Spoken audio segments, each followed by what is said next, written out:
विक्रमादित्य ने बेताल को उठाया और फिर चल दिए। बेताल ने कहा, वर्धमान नगर में रूपसेन नामक एक राजा राज करता था। एक दिन उसके यहाँ वीरवर नामक एक राजपूत नौकरी के लिए आया।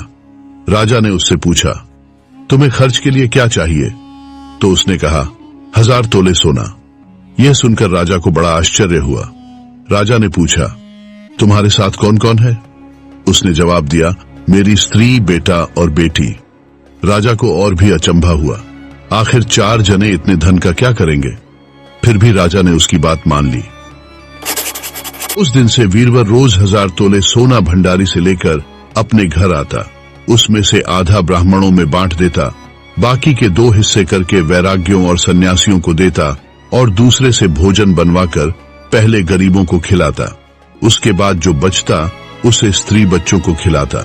वह शाम होते ही ढाल तलवार लेकर राजा के पलंग की चौकीदारी करता। राजा को जब कभी रात को जरूरत होती वह हाजिर रहता। एक बार आधी रात के समय राजा को मरघट की ओर से किसी के रोने की आवाज आई। रात को रोने की आवाज सुनकर राजा ने वीरवर को पुकारा तो वह आ गया। राजा ने कहा, जाओ पता लगाकर आओ कि इतनी रात गए ये कौन रो रहा है और क्यों रो रहा है। वीरवर ने मरघट जाकर देखा कि सिर से पांव तक एक स्त्री गहनों से लदी हुई थी। कभी नाचती, कभी कूदती और सिर पीट पीट कर रो रही थी, लेकिन उसकी आंखों से एक बूंद आंसू की भी नहीं निकली। वीरवर ने पूछा, देवी तुम कौन हो और क्यों रो रही हो? उसने कहा, मैं राजलक्ष्मी हूँ। रो इसलिए रही हूँ कि राजा रूपसेन के घर में खोटे काम होते हैं, इसलिए वहां दरिद्रता का डेरा पड़ने वाला है। मैं वहां से चली जाऊंगी और राजा दुखी होकर 1 महीने में मर जाएगा। इतना सुनकर वीरवर ने पूछा, इससे बचने का कोई उपाय है? स्त्री बोली, यहाँ से पूर्व में 1 योजन दूर एक देवी का मंदिर है। अगर तुम उस देवी के मंदिर में अपने बेटे का शीश चढ़ा दो तो विपदा टल सकती है। फिर राजा बिना किसी मुसीबत के 100 बरस तक राज करेगा। अपने बेटे की बलि की बात सुनकर वह राजपूत योद्धा अपने घर आया और अपनी पत्नी को जगाकर पूरी बात कह सुनाई। पत्नी ने बेटे को जगाया, तभी बेटी भी नींद से उठ खड़ी हुई। जब बालक ने बात सुनी तो वह खुश होकर बोला, पिताजी बेझिझक आप मेरा शीश काट कर चढ़ा दीजिए। एक तो आपकी आज्ञा, दूसरा स्वामी का काम, तीसरा ये देह देवता पर चढ़े, इससे बढ़कर बात और क्या होगी।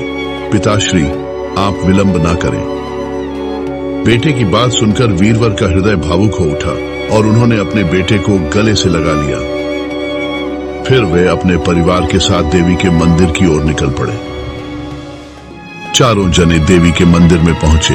वीरवर ने हाथ जोड़कर कहा, हे देवी, मैं अपने बेटे की बलि देने जा रहा हूँ। मेरे राजा की आयु 100 बरस की करना। इतना कहकर उसने खंडे के एक ही वार से अपने पुत्र का शीश धड़ से अलग कर दिया।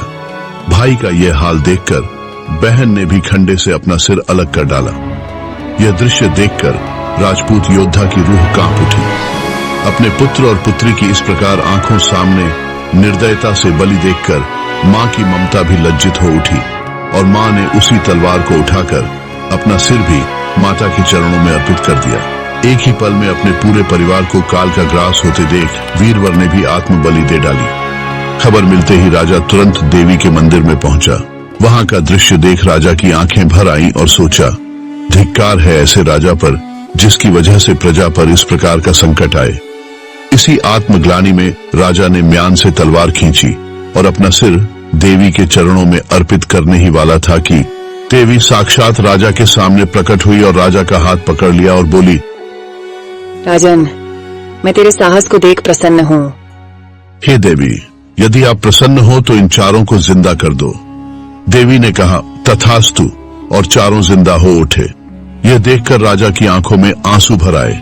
बेताल ने कहा, राजा, इस कथा में सबसे अधिक पुण्य राजा को मिलेगा। क्यों? विक्रमादित्य ने बेताल की ओर देखा और कहा, बेताल, क्योंकि राजा ने अपना प्राण त्यागने के लिए तैयार किया, लेकिन उसने अपनी प्रजा की भलाई के लिए सब कुछ त्याग दिया। एक राजा के लिए अपने दास का प्राण बचाना धर्म है, लेकिन जब एक दास राजा के प्राणों की आहुति देता है तो वह अत्यधिक पुण्य का भागी बनता है। बेताल यह सुनकर चुप हो गया और फिर से पेड़ पर जा लटका। विक्रमादित्य ने बेताल को फिर से उठाया और चलते रहे।